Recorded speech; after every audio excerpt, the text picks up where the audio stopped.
Is your Peugeot 308 seatbelt alarm constantly going off?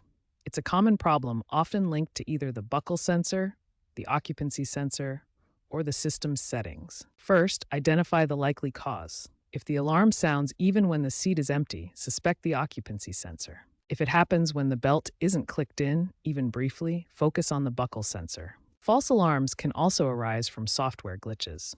As of 2025, Peugeot now provides a sensor reset feature in their service app, which can recalibrate these sensors via your smartphone.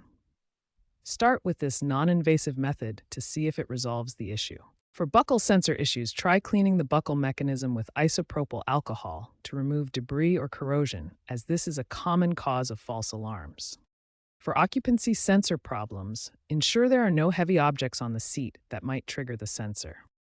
If these simple fixes don't work, or if you suspect a software problem, a diagnostic scan using an OBD2 tool like ELM327 or Peugeot's PSA Diagbox software can pinpoint the exact error code.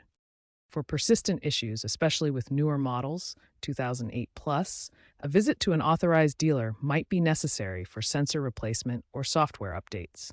Remember, ignoring these alarms isn't just annoying, it could compromise your safety, as the seatbelt system is linked to airbag deployment.